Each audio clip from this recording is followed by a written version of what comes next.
गुणम् एषो पंचणमोकारो सर्वपावपणासनो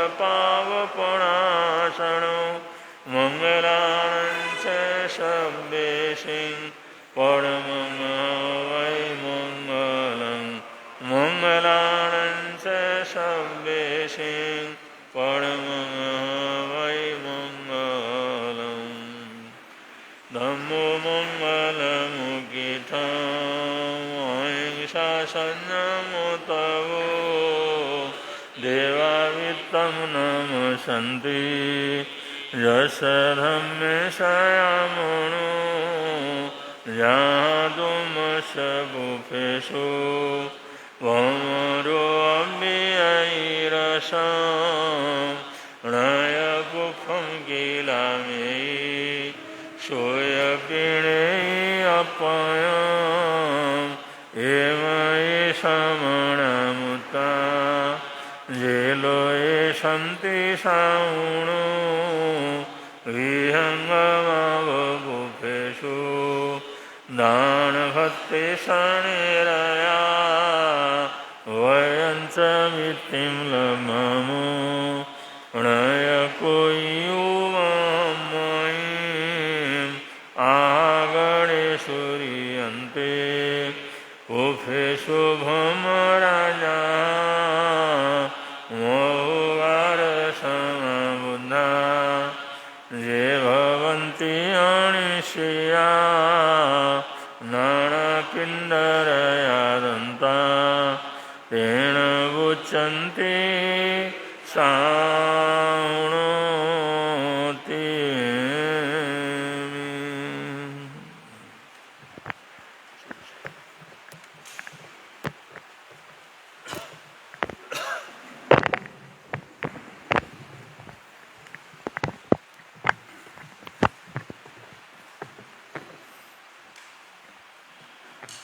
बोले भगवान महावीर स्वामी की, श्री शांतिनाथ भगवान की। नमस्कार तुमको गुरुदेव प्यारे, नमस्कार तुमको गुरुदेव प्यारे, नमस्कार तुमको शासन सितारे, नमस्कार तुमको शासन सिता, नमस्कार तुमको तपोधन हमारे, नमस्कार तुमको तपोधन हमारे, नमस्कार तुमको सबके सहारे, नमस्कार तुमको सबके सहारे, नमस्कार तुमको माँ जानकी जाया, नमस्कार तुमको माँ जानकी जाया, नमस्कार तुमको ख्याल सिंह के राया, नमस्कार तुमको ख्याल सिंह के, नमस्कार तुमको भीष्म पिता कहाए, नमस्कार तुमको भीष्म पिता कहाए, नमस्कार तुमको राजऋषि सहाय, नमस्कार तुमको राजऋषि सहाय, नमस्कार तुमको गुरु निहाल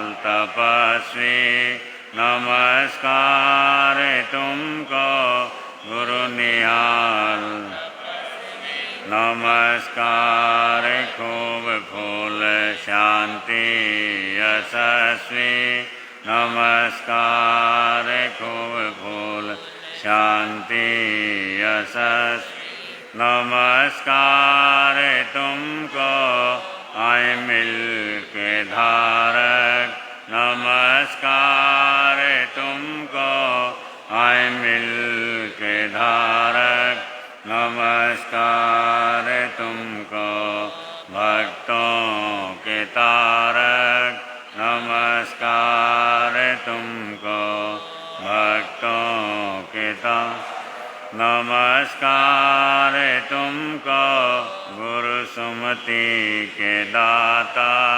नमस्कार तुमको गुरु सुमति के दाता, नमस्कार तुमको मंगल पाठ प्रदाता, नमस्कार तुमको मंगल पाठ प्रदाता, नमस्कार तुमको हे मौनी विहारी, नमस्कार तुमको हे मौनी,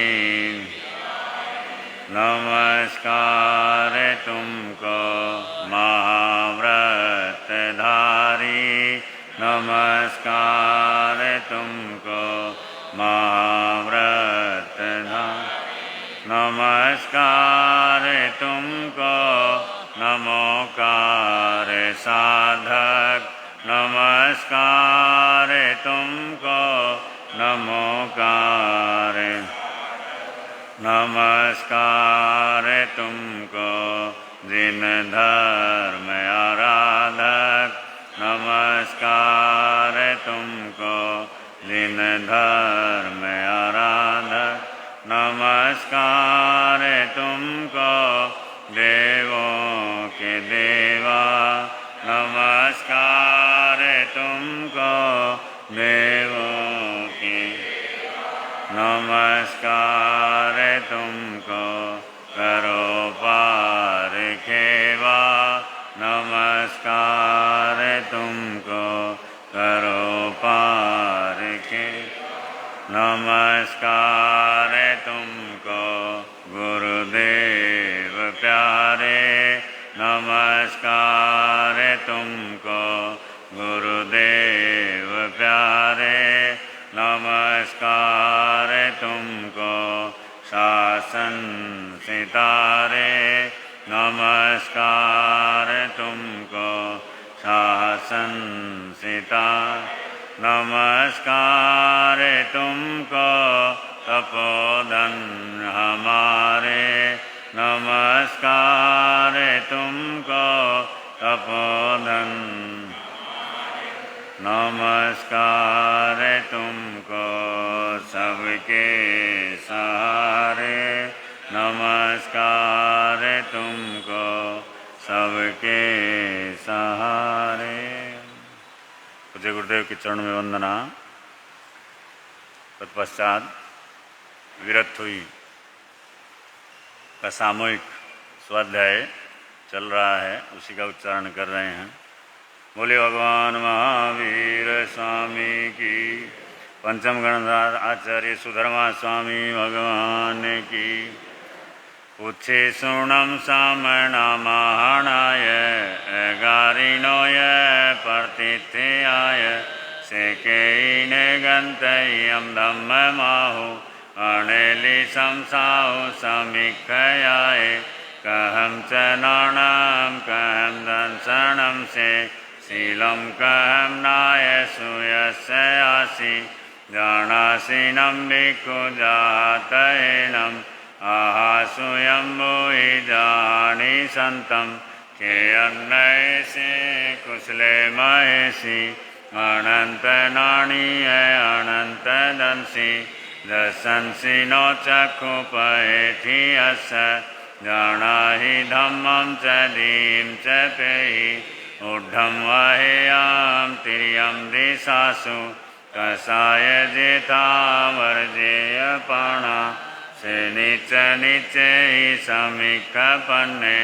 दिव्येव धम्मं संयमुदाहु छे सवदंसी अभिभूय नाणी निराम गंधे धीमं ठियप्पा अणुतरे सब जगन्सि विजं गन्थातीते अभयणाउ छे भूयि पन्ने अणिये अचारी ओहंतरे धीरे अनंत चक्षु अणुतरे रे तपयि सूर्येवा वैरोयनिन्देव तमं पगासे अनुत्तरं धम्ममीनं जिनानं नेयामुनिका सव्यासुपन्ने इंदेव देवान् महानुभावे सहस्रनेया दिविनं विशिष्टे सेपन्नया क्षय सागरे वा महोदहि वा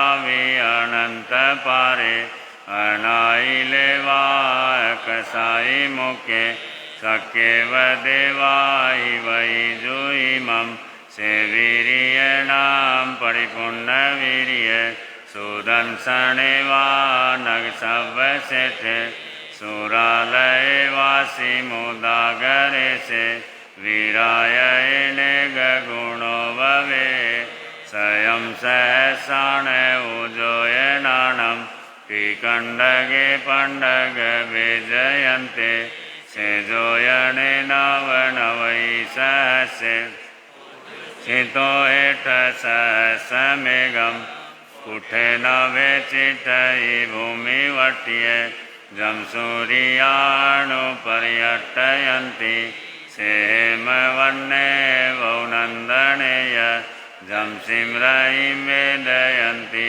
महिन्दा क्षिपवये सदमप्रगासे वीरायै कञ्चनमठवन्ने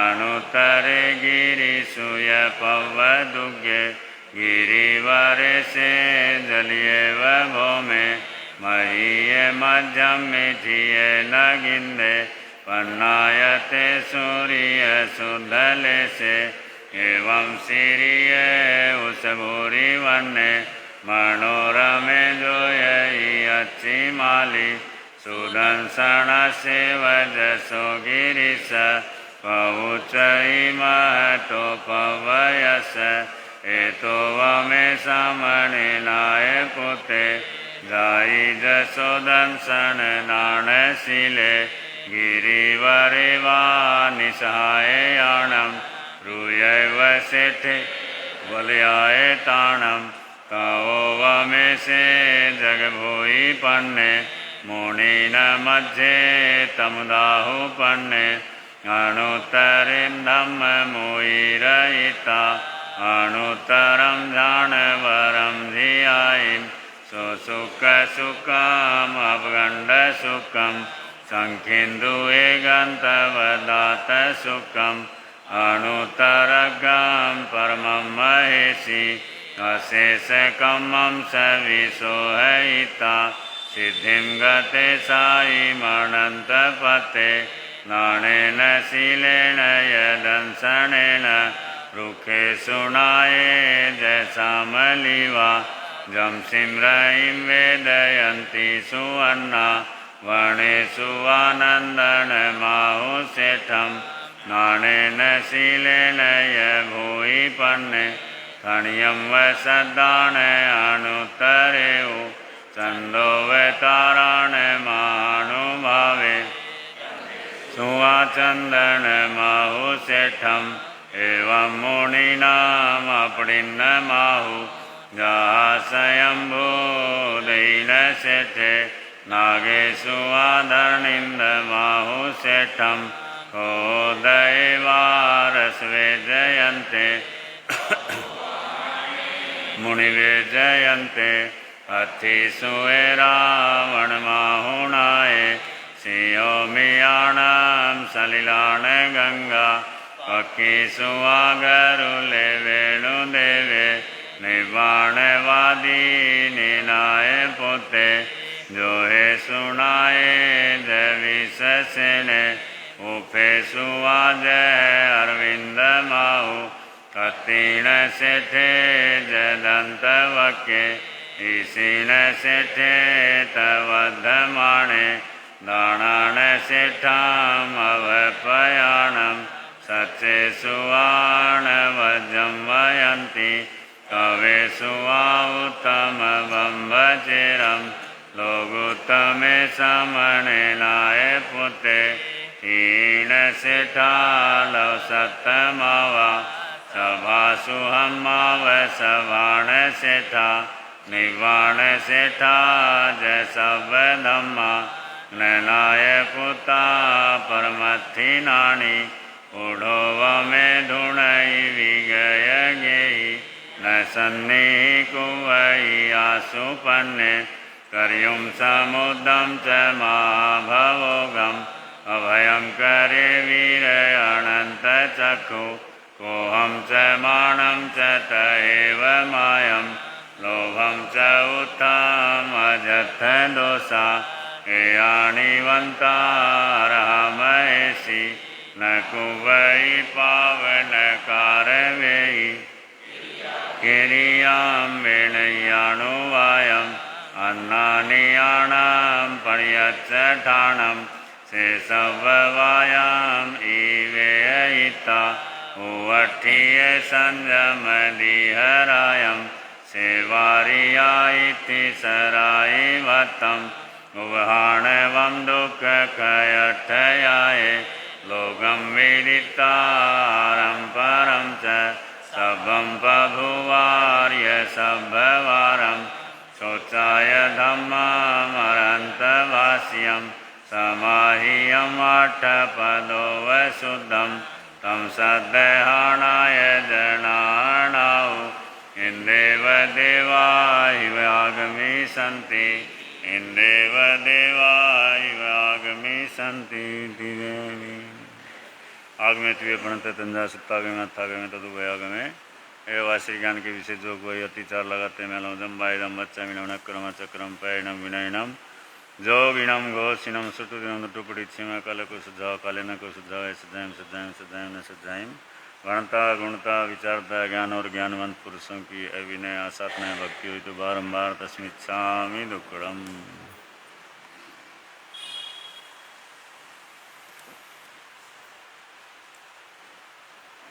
तीसरी गाथा प्रारंभ की दो गाथाओं में जम्बू स्वामी द्वारा जिज्ञासा व्यक्त की गई है कि बहुत सारे लोग पूछते रहते हैं भगवान कैसे थे और आप उनके चरणों में रहे हैं, निरंतर उनकी सेवा का लाभ लिया है, जैसा आपने उनको देखा है जाना है।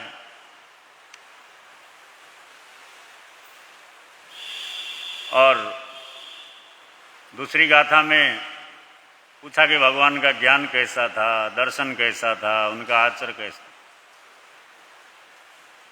और इसी का दो गाथाओं में जम्बू स्वामी ने जो जिज्ञासा व्यक्त की उसी का समाधान देते हुए गणधर भगवान सुधर्मा स्वामी ने आगे की सारी गाथाओं में भगवान महावीर स्वामी के आत्मिक गुणों का वर्णन किया गया। और तीसरी गाथा में जो बताया खेअन्नय से कुशले महेशी अनंत नानी अनंत दंसी। पहला शब्द कहा खेअन्नय, खेदज्ञ, हिंदी में इसका अर्थ होता खेतज्ञ, और एक क्षेत्रज्ञ। बतलाया कि भगवान महावीर स्वामी संसार के दुख और दुखों के कारण को जानने वाले थे। यानी इसका तात्पर्य है कि जीव और अजीव संसार का जो भी स्वरूप है, क्योंकि सारा का सारा जीव और अजीव का ही विस्तार है।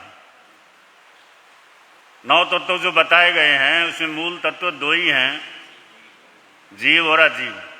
सारी सृष्टि इन्हीं के इर्द गिर्द घूमती है, इन्हीं का विस्तार है, आगे सारा इन्हीं का डिटेल है। और सुख दुख का जो करता है, भोगता है, वो जीव है। और अजीव, उसको कोई अनुभूति नहीं होती, लेकिन फिर भी जीव के सुख दुख में वो सहभागी होता है, निमित्त होता है। तो यहाँ पर कहा खेअन्नय कि भगवान महावीर स्वामी संसार के दुख और उन दुखों के कारण को पूरी तरह से जानते थे, उसके ज्ञाता थे। और दूसरा अर्थ किन्हीं किन्हीं आचार्य ने क्षेत्रज्ञ, यानी प्रभु, क्षेत्रज्ञ यानी लोक, अलोक, जितना भी क्षेत्र है उन सब के ज्ञाता थे। और कैसे ज्ञाता? कुशले महेशी, बड़े कुशल महर्षि थे।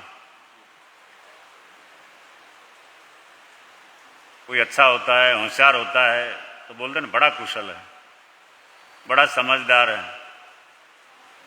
और महर्षि तो महान आत्माओं के साथ जुड़ने वाला शब्द है, महर्षि। क्योंकि ऋषि मुनि ये हमारी संस्कृति में शुरू से ही आदर के शब्द रहे हैं। और ऋषि मुनियों की संस्कृति हमारी संस्कृति को माना जाता है। सेठ, साहूकार, राजा, यहाँ तक चक्रवर्ती भी, जहाँ पर संत महात्मा ऋषि मुनियों का प्रसंग आता है तो अपने आप को वहाँ पर समर्पित कर देते थे, अपने आप को वहाँ झुका देते थे। तो ऐसे वो कुशल महर्षि थे। और जो पूछा कहम चे नाणम कहम दंसनम, यानी उनका ज्ञान दर्शन कैसा था, तो कहा अनंत नाणी अनंत दंसी। भगवान अनंत ज्ञानी थे, अनंत दर्शी यानी दृष्टा थे। अब ज्ञान किसको बोलते हैं? हाँ, ज्ञान शब्द बहुत सुनते हैं ना। ज्ञान के 5 भेद आते हैं, मति ज्ञान, श्रुति ज्ञान, अवधि ज्ञान, मन प्रयोग ज्ञान और केवल ज्ञान। लेकिन ज्ञान किसको कहते हैं? कोई पूछे ज्ञान किसको बोलते हैं?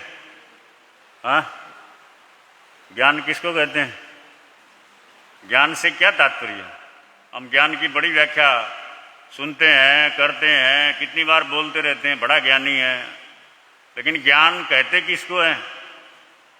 किसको कहते हैं पिंटू भाई?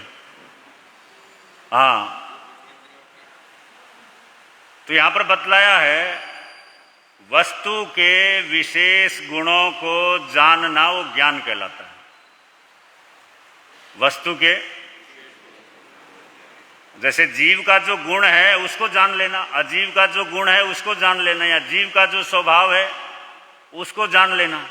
यानी जिस चीज की जो विशेषता है उसकी जानकारी होना वो ज्ञान कहलाता है। क्योंकि हर वस्तु का या हर पदार्थ का अपना अपना स्वभाव होता है, अपना अपना एक अलग स्वरूप होता है। जैसे सूर्य का स्वभाव क्या? प्रकाश देना है। सूर्य जहाँ पर रहेगा, पानी का स्वभाव शीतलता है। पानी को कितना भी उबाल लो, कितना ही गर्म कर लो, लेकिन जैसे अग्नि से हटेगा धीरे धीरे धीरे अपने आप अपने स्वभाव के अंदर अपने स्वरूप में आ जाएगा। ठंडा करने के लिए कुछ करने की जरूरत नहीं होती, वो अपने आप अपने स्वभाव में आ जाता है। यह अग्नि का स्वभाव उष्णता है कि अग्नि जहाँ होगी वो गर्म होगा। फूल का स्वभाव खिलना है, कांटे का स्वभाव तीखापन है, हवा का स्वभाव चलना है। ऐसे हर किसी का अपना अपना एक स्वभाव होता है। तो जो वस्तु है या जो पदार्थ है या जो जीव अजीव है उसके विशेष गुण को जान लेना, वस्तु के विशेष गुण को जान लेना, वो क्या कहलाता है? ज्ञान। पर ज्ञान के भी अनेकों भेद आते हैं। मिथ्या ज्ञान भी होता है ना। सम्यक ज्ञान सबसे श्रेष्ठ माना गया है, और जब तक सम्यक ज्ञान का स्पर्श नहीं होता है तब तक आत्म विकास प्रारंभ होता नहीं है। वैसे तो बुद्धिमानों की कोई कमी नहीं है। आज की दृष्टि में देखें, एक से एक दिमाग वाले व्यक्ति हैं, बड़े बुद्धिमान हैं, बहुत ही तेज बुद्धि है, लेकिन जब तक सम्यक तो नहीं जुड़ता है वो ज्ञान संसार के कर्म बंधन का कारण ही बनता है। लेकिन सम्यक तो जब जुड़ जाता है तो शास्त्रकारों ने सीधा कहा, सम्मत दंसी न करई पावम। सम्यक दृष्टि संसार में रहते हुए भी पापों से बचता रहता है, वो पाप नहीं करता है। सम्यक दर्शन की इतनी महिमा है। कल भी आपने सुना था ना वाचनाचार्य श्री जी से, वो नए सार को वो सम्यक तो मिला, तो वहीं से उनकी कहानी महावीर के रूप में विकसित होनी प्रारंभ हो गई। उससे पहले कहाँ थे, कौन थे, क्या थे, उससे पहले के भाव का कोई भी वर्णन, या किसी भी तीर्थंकर भगवान का जीवन देख लें, प्रारंभ वहीं से होता है जहाँ से उनको सम्यक ज्ञान दर्शन की प्राप्ति होती है। तो यहाँ पर कहा कि भगवान तो अनंत ज्ञानी थे, अनंत ज्ञानी, और उसके साथ हमेशा शब्द आप सुनते हैं केवल ज्ञानी, केवल दर्शनी, या ज्ञान दर्शन। ज्ञान का मतलब जानना और दर्शन का मतलब यहाँ पर देखना। तो भगवान अनंत ज्ञाता और अनंत दृष्टा थे, उनके सामने सब कुछ झलकता था। हम जैसे एक दूसरे को देखते हैं, भगवान के ज्ञान के अंदर, केवल ज्ञानी के ज्ञान में पूरा लोक ऐसे ही झलकता है, सब कुछ उनको दिखाई देता है।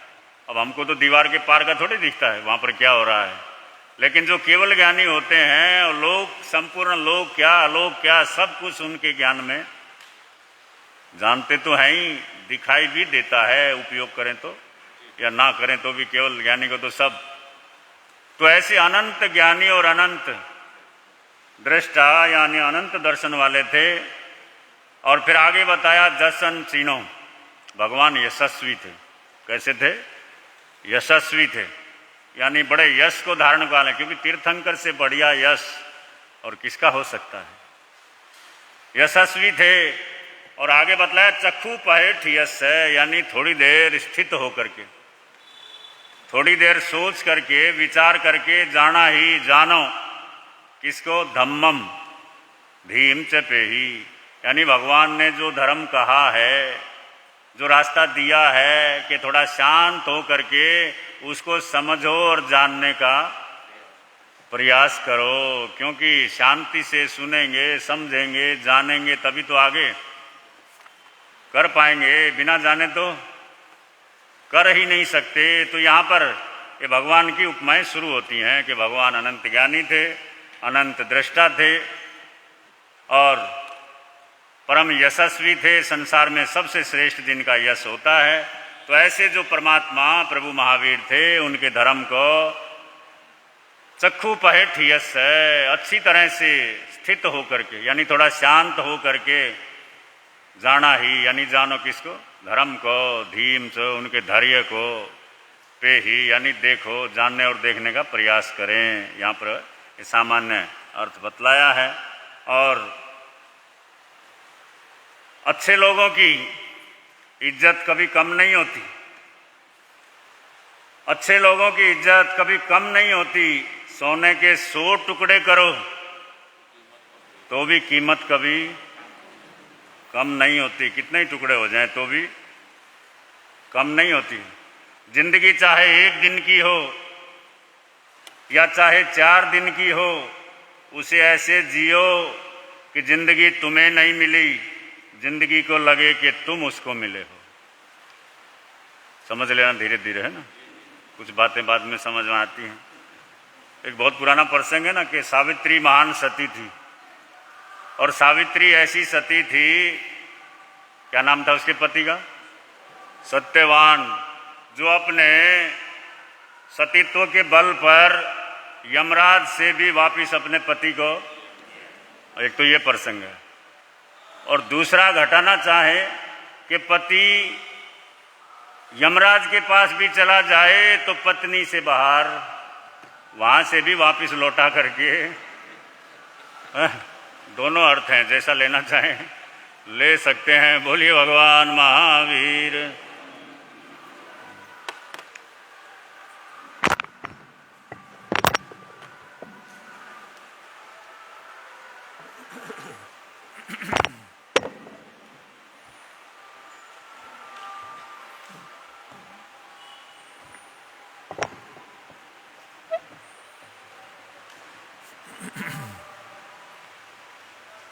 केवल रवि किरणों से जिन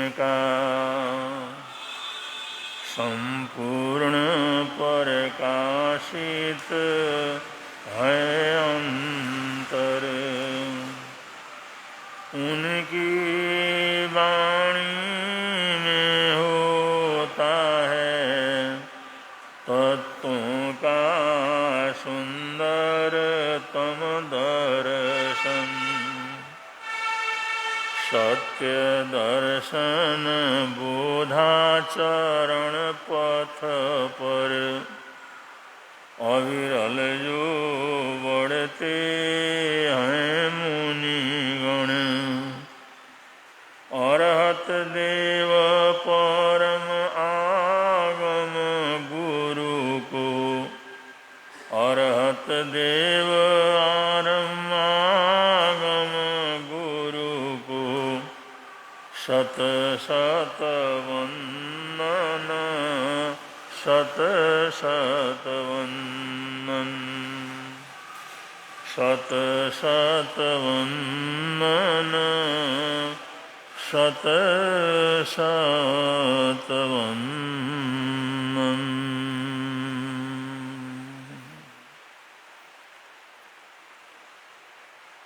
शावक धर्म के अंतर्गत मार्गानुसारी के 35 बोल का विवेचन चल रहा है।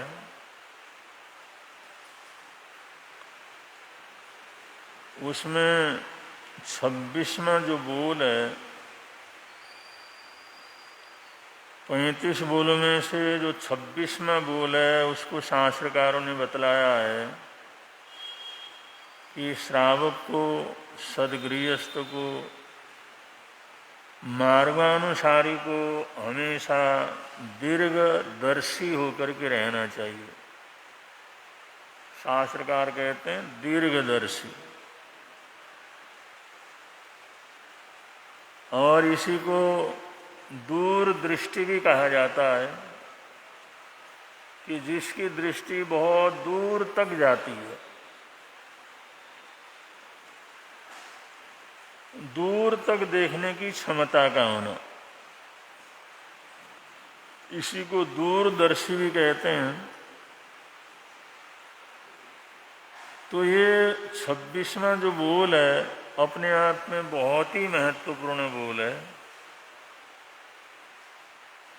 कि कोई भी जीवन में जो सफल व्यक्ति होता है वो हमेशा दूरदृष्टि रहता है, वो दीर्घ दृष्टि रहता है। और जितने भी किसी योजना को बनाने वाले लोग हैं या कोई प्लान बनाने वाले लोग हैं, जिनको प्लानर कहते हैं, उन्हीं को बनाया जाता है जिनकी दृष्टि दूर दृष्टि हो। और ऐसे लोगों को राजा महाराजा या बड़ी बड़ी कंपनियों के लोग या किसी प्रकार के नीति निर्धारण करने वाले लोग बड़ा महत्व देते हैं, बड़ा आदर सत्कार देते हैं, क्योंकि उनकी वजह से सभी प्रकार की सफलताएं उपलब्ध होती हैं। जो दूरदृष्टि नहीं है वो कभी जीवन में आगे नहीं बढ़ सकता। कम से कम इतना तो होना, हम ये करेंगे तो इसका परिणाम सामने आ सकता है, तो ऐसा पहले ही सोचने वाला। अगर किसी को आप कोई योजना दे दो, भाई हमारी ये कल्पना है, हम ऐसा करना चाहते हैं, हमारा ऐसा ऐसा सोच है, तो प्लानर जो होते हैं या उसका नक्शा निर्धारित करने वाले लोग होते हैं, वो लोग इतनी अच्छी तरह से प्लानिंग करते हैं और उसमें क्या खर्चा आ सकता है, क्या रुकावटें आ सकती हैं, किस किस समय पर किस तरह से काम को बदलना पड़ सकता है, वो सारा A to Z पहले ही उनके दिमाग में पूरा का पूरा आ जाता है। अगले को समझा देते हैं, साहब इसके लिए इस तरह का प्लानिंग लेकर के चलना होगा। ये दूरदृष्टि के बगैर किसी भी काम में इंसान को पूरी सफलता नहीं मिल सकती। इसलिए शास्त्रकार कहते हैं ये श्रावक के लिए, श्राविकाओं के लिए, सदगृहस्थियों के लिए दूरदृष्टि होना, दीर्घ दृष्टि होना ये बहुत आवश्यक होता है। और जितने भी खुफिया एजेंसियां होती हैं सरकार की तरफ से, उनमें यही लोग रहते हैं। वो लोग यहाँ बैठे बैठे पूरे 6 महीने का प्लान बना लेंगे। उनको सब पता रहता है इस समय ऐसा हो सकता है और उस समय हमारे को ये स्टेप लेना पड़ सकता है। ऐसी तैयारी पहले से वो जीवन के अंदर कर गुजरते हैं। तो ये जो 26 में बोल है कोई साधारण नहीं है। पीछे ऐसे सरकार की तरफ से कार्य होते हैं जो बड़े खतरनाक काम रहते हैं, जिसके अंदर जान जाने की पूरी संभावना रहती है, लेकिन उसका प्लानिंग करने वाले लोग ऐसा प्लानिंग करते हैं कोई किसी प्रकार की दिक्कत नहीं आती। सब एक एक क्षण का, एक एक मिनट का प्लान करके चलते हैं और जिसकी कोई कल्पना नहीं कर सकता उस चीज के अंदर वो बड़े आराम से सफलता हासिल कर लेते हैं। अगर ऐसे लोगों का उदाहरण अगर हम जानना चाहें तो अजित डोभाल जो है ऐसा ही व्यक्ति है जो बड़ी दूर की क्या करता है, प्लानिंग करता है। और ये देश की खुफिया में बड़े शुरू से ही काम करते रहे हैं। एयर स्ट्राइक करना था तो उस समय सारा प्लान इन लोगों का था। विदेशों में जाना, जहाज से जाना, फिर वहाँ पर उन शत्रु देश के अंदर जाकर के उतरना, फिर अपने लक्ष्य का भेदन करना और बिना किसी खतरे के वहाँ से सुरक्षित लौट करके आना। ये आदमी सोचे तो आसान काम है, बहुत कठिन काम है। एक एक सेकंड में जो है वो प्राणों की बाजी लगी रहती है, किस समय मौत होना है कुछ पता नहीं लगता। लेकिन ये प्लान करने वाले लोग, दूरदृष्टि लोग इतना भांप लेते हैं, अगर इस समय ये करेंगे तो ऐसा होगा, ये करेंगे तो ऐसा होगा, यहाँ जरा सी तुम्हारी गलती होगी तो जान जा सकती है, इस क्षण के अंदर ये काम करना है। ये सब ऐसे ही लोग करते हैं, वरना साधारण आदमी तो उसकी कल्पना भी नहीं कर सकता। और ऐसे प्लानिंग करके ही जो है बड़ी बड़ी कंपनियां खोली जाती हैं। जब कंपनी शुरू करते हैं लोग, तब भी जो है ऐसे लोगों को बैठा करके उसमें विचार विनिमय करके ये करते हैं, इतने समय के बाद इसका ये स्वरूप होगा, इतने समय के बाद ये स्वरूप होगा, इतने लोगों को इसके अंदर जोड़ना होगा, ऐसे लोग इसके अंदर कर्मचारी रखने होंगे और इतने समय के बाद इस नीति को ऐसे बदलना होगा। ये पहले ही पूरा का पूरा हिसाब लगा लेते हैं। फिर उसी तरह के लोगों को जोड़ करके उस कंपनी को प्रारंभ करते हैं और देखते देखते दुनिया के अंदर वो अरबपति हो जाते हैं, खरबपति हो जाते हैं। आदमी सोचता है ये आदमी इतना बना कैसे, हमारे सामने ही तो था, हमारा क्लास फेलो ही तो था, अरे हम साथ साथ में पढ़ने वाले तो थे, लेकिन ये यहाँ से कहाँ पहुँच गया, ये कैसे पहुँच गया। ये सब प्लानिंग, ये दूरदृष्टि। जितनी दूरदृष्टि होगी, जितनी गहरी समझ होगी, इंसान उतना ही अपने जीवन के अंदर सफल होता है और उतने समाज के लिए वो उपयोगी क्या करता है, होता है। अब इसमें जो है आप लोग एक इस उदाहरण से तो बड़े आराम से समझ सकते हैं। 1949 में जिस समय जयनगर की जगह ली गई, जगह लेने के बाद इसकी प्लानिंग की, गुरु महाराज ने कहा भाई ये सब मेरे को बताओ। पहले मेरे को बताओ। और आज से 70 वर्ष पहले उस समय की सोच क्या थी? गुरु महाराज ने कहा भाई ये जमीन जो है ना, ये यहाँ पर 1000 गज की जमीन है, ये थानक के लिए रखना है। अब आदमी सोच सकता है? आज हम आराम से यहाँ पर रहते हैं, बड़े से बड़ा कार्यक्रम हम करते हैं, कहीं बाहर जाने की जरूरत नहीं, कोई भी कार्यक्रम वो यहाँ पर संपन्न कर सकते हैं। ये प्लानिंग कब हुई? 1949-50 में प्लानिंग हुई। तब तो 1000 गज के थानक की बात तो किसी के मन के अंदर कभी कल्पना में भी नहीं आ सकती। बड़े बड़े तत्कालीन उस समय के बड़े बड़े क्षेत्र हैं, उस समय के थानक हैं, छोटे छोटे थानक, छोटी छोटी गलियां, आज वो सारे थानक बेकार हो गए।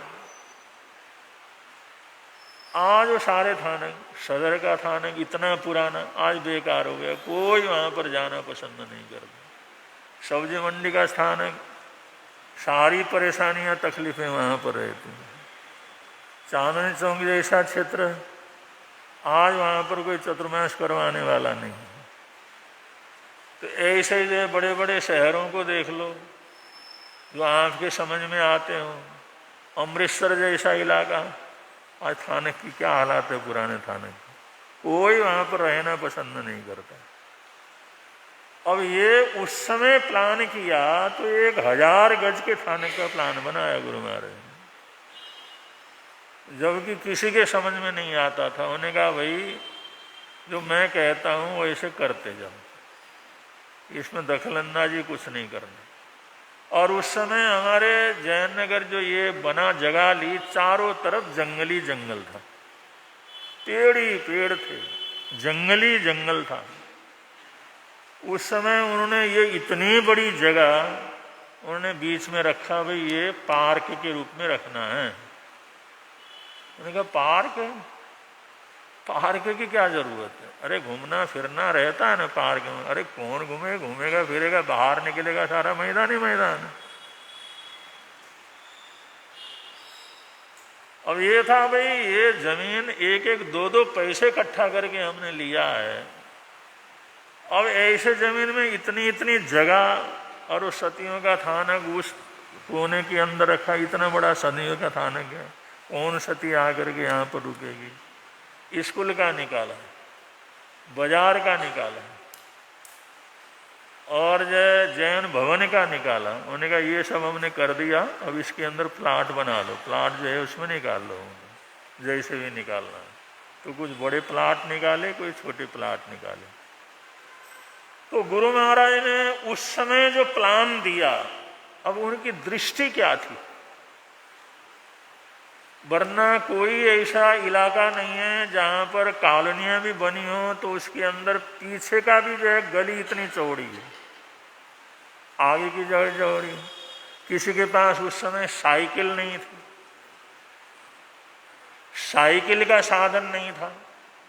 और जिस समय साइकिल न हो उस समय इतने बड़े बड़े ये गलियाँ जो सामने रखा कि महाराज इसमें क्रिकेट मैदान बनाना है क्या? यहाँ पर क्रिकेट खेलेंगे क्या लोग? अरे क्रिकेट नहीं खेलेंगे, समय आने का जब। आज कई हजार हमारी गाड़ियां हो गई आराम से सड़कों के अंदर क्या करती हैं।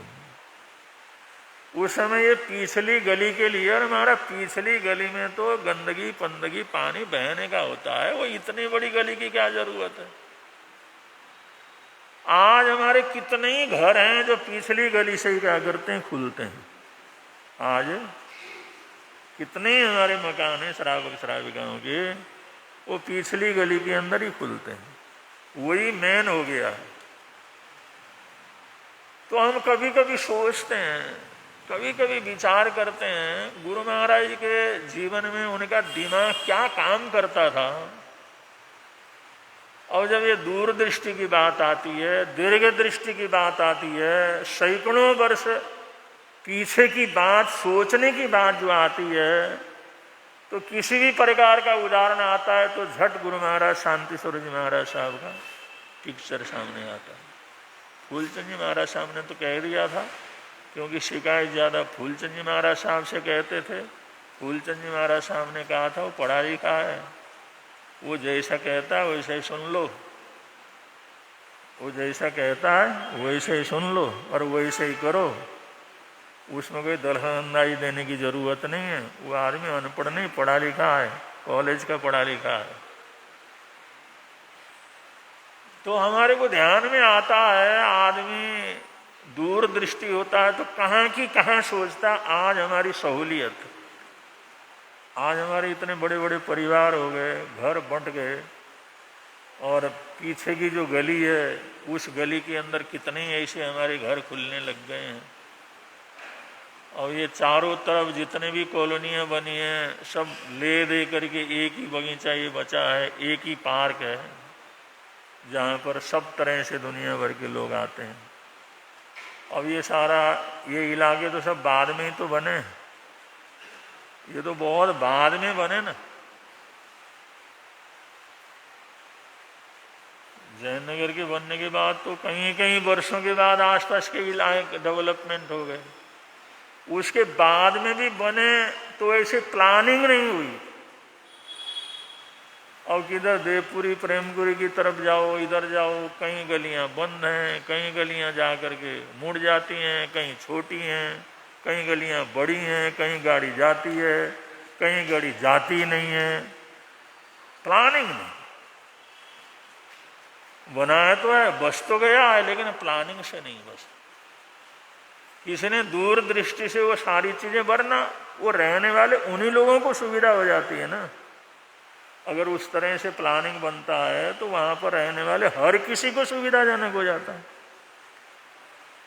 तो ये जो 26वां बोल है, ये शास्त्रकार कहते हैं मार्गानुसारी के लिए, सदगृहस्थों के लिए ये सोच होना चाहिए, प्लानिंग।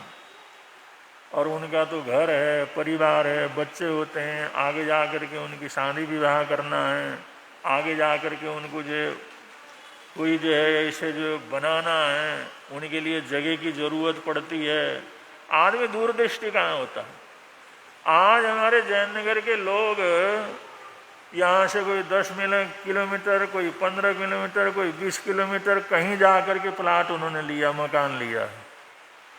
और हमारे देखते देखते भी 80, 50, 90 के आसपास भी देवपुरी के अंदर गड्ढे के गड्ढे रहते थे, खाली जमीन पड़ी हुई थी। प्रेमपुरी के अंदर खाली जमीन पड़ी हुई थी। यहाँ से रोड तक, दिल्ली रोड तक जाते थे, पूरा खाली खाली पड़ा हुआ था। अगर ये गुण होता, अगर जयनगर का आदमी ये सोचता भाई आज तो बहुत कम पैसे में, चलो यहाँ पैसा डाल देते हैं, अपने 2-2, 3-3 लड़के हैं, कभी न कभी तो ज़रूरत पड़ेगी, दूर कहाँ जाएंगे, यहीं पास में बना लेंगे, हो जाएगा। चारों तरफ अपने ही जयनगर हो जाता है, चारों तरफ अपने ही जयनगर होता, कहीं दूर जाने की ज़रूरत नहीं पड़ती। और दूर जाते हैं तो पछताते हैं, अरे जयनगर जैसी सुविधा नहीं है, वहाँ जैसा वातावरण नहीं है, यहाँ बच्चे अकेले जा नहीं सकते, बहुओं को, बेटियों को अकेले भेज नहीं सकते, मकान ले तो लिया है लेकिन संस्कार की बात नहीं, धर्म ध्यान की बात नहीं, साधु संतों के आने की, बहराने की बात नहीं। बंधु, अगर अपने समाज के अंदर ये दूरदृष्टिपन कुछ भी लोगों के अंदर भी होता तो बंधु ये जमीन तो बहुत ही कम दामों के अंदर मिल रहा है, बहुत कम दामों की। ऐसा कोई बिल्डर नहीं था, ऐसा कोई व्यक्ति नहीं था तो सोचे भाई कल को हमारे को जरूरत पड़ेगी। आज तो हमारे पास जगह है, आज तो हमारे प्लाट हैं, मकान हैं, हमारा परिवार बढ़ेगा, बच्चों की शादियां होंगी, फिर ज़रूरत पड़ेगी, चलो आसपास का ही कुछ न कुछ देख लो। अगर करते तो चारों तरफ अपने ही घर होते। अब कितनी बड़ी बड़ी बिल्डिंगें बनी हुई हैं देवपुरी के अंदर, जब जाते हैं क्या अपने लोग नहीं ले सकते थे? ले सकते थे, घेर घार के रख सकते थे, चलो भाई ठीक है, 2 जने 4 जने मिलकर के ले सकते थे, अकेले नहीं ले सकते, चलो ये चीज़ है हम ले लेते हैं और बाद में कर लेंगे जैसे ज़रूरत होगी। तो जिन लोगों ने इस तरह से सोचा, कारोबार करके जितना कमाई कर सकता है, जमीन से उन्होंने 1000 गुनी ज़्यादा कमाई की। जिन्होंने जमीन में इसमें इन्वेस्टमेंट किया, जिन्होंने जमीन का काम किया, वो जो है कारोबार करने वाला तो रोज मेहनत करता है, रोज कमाई करता है, रोज कर लेता है, लेकिन जिन लोगों ने जमीन का काम किया, जमीन की प्लाटिंग का काम किया या लेकर के डालने वाला काम किया, चलो अड़ोस पड़ोस में लेकर के डाल देते हैं, आपस में नहीं, चलो दो रिश्तेदार मिलकर के डाल देते हैं, वो लोग बिना मेहनत के, बिना परिश्रम के आदमी करोड़पति हो गए। जमीन का भाव कितना बढ़ गया। तो ये दूरदृष्टि न होने से कभी कभी इंसान को कितना मुश्किल हो जाता है। अब ये अपना दशमेश नगर है, आम का बगीचा था, कुछ भी तो नहीं था, आज वहां की कीमत क्या। अगर इसमें जो आखिर गांव से आकर के लोगों ने लिया, छोटे छोटे गांव से आकर के तो वहां पर जमीन ले, और उतना तो साधन हमारे भाइयों के पास था ही था पहले से, ऐसा तो था ही नहीं, कुछ है ही नहीं। छोटे छोटे गांव से आकर के लोगों ने यहाँ पर इतने जो है जमीन के टुकड़े लिए, आज कोई जगह नहीं है। अगर यही जगह जो है इसी के अंदर सोच ले तो दूर कहाँ जाना है, तो परिवार तो बढ़ेंगे ही ना भाई, चलो बैठ करके कर लेते हैं, प्लान बना लेते हैं और थोड़ा मिल करके ले लेते हैं, आगे काम आ जाएगा। तो यहाँ से लेकर के बागपत तक ये पूरा का पूरा जैन नगरी क्या कर जाता हो जाए।